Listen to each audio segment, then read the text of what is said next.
as we talked about at the beginning of the show, we're dedicating this program, this show today to Mr. Abraham Quintanilla. And we want to talk a little bit about how he impacted our lives personally. Absolutely. He touched so many lives throughout his life. I mean, my first encounter, and this is one of the things that I told him, it's kind of be in my book that I'm writing about Tejano music. I was 6 or 7 years old at the Salon in Beeville growing up. What were you doing in that? No. What was I doing, verdad? Es que my parents would take me a los bailes, okay? And en ese día estaba tocando, yo creo que era Rudy and the Reno Bops and the Dinos. Y yo pues, I was in the music, so I wanted to check it out. I wanted to be right there by the stage looking. And the Dinos, the Rudy T played, and then the Dinos got up there and played, and then Bobby comes down, Bobby Lira, and then Cefe comes down, and I'm sitting right there by the stairs where they're all coming down. You know, you've been there with Bea, there with Ernie and Michael. Yes. Luego baja Abraham, and as he's walking down, what does he do? He rubs my head and then keeps walking. That was my first encounter with Abraham Quintanilla. Y le platiqué la historia y me dijo Abraham, he says, I don't even remember what I did yesterday. So he had such a sense of humor. He did. He really did. I was in radio for many years, as you all know. And I remember the very first time I met Mr. Quintanilla, he went to the studio. I don't remember even who with the band that he had. I think it was La Conquista, maybe even before then. It was before then.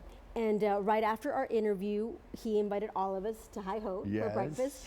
And then after Hi Ho, no, y'all need to come to the studio. Took us to Productions. It was a whole day event. Yes. So, you know, I started at 5 o'clock in the morning. We had the lunch till about 1 or 2 in the afternoon. Then went to Q Production and was there till about 5 or 6. It was a whole day. It showed us all this amazing footage of Selena that had never been seen and took us around, and that was the first time. So then after that, every single time he went to the studio, that's what we did. So we were going to clear your calendar. That was the routine. That was the routine. So, you walk in the door, meet Rita Bernal. She was there at the front desk, and of course she would call Mr. Q, and Mr. Q would come down, or I'd go over. And I mean, it was the familial feeling that you got, and the welcome that you got when you walked into Q Productions. And or anytime you would see him. And, you know, we would run into him in San Antonio all the time at different restaurants. And he said, no, ustedes aquí, you know, which would be my husband. And he would have us sit down. I mean, it was anywhere you would see him. He had that. Absolutely. So. And even when folks were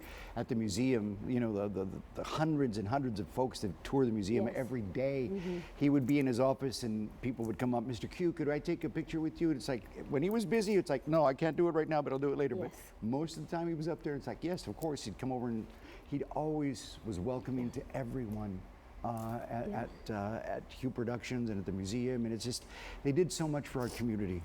Fiesta de la Flor, I mean, just a major contribution to the city of Corpus Christi, to Texas, under the leadership of Q and, of course, Suzette. Who is a major figure in our industry and is going to continue with that legacy. I'm sure she will, because she has her heart, you know, in it, and we're just so proud of her and AB. I mean, they've made their father proud, and Selena proud as well, I'm sure. But it was just so much that they gave to our community and continue to do so.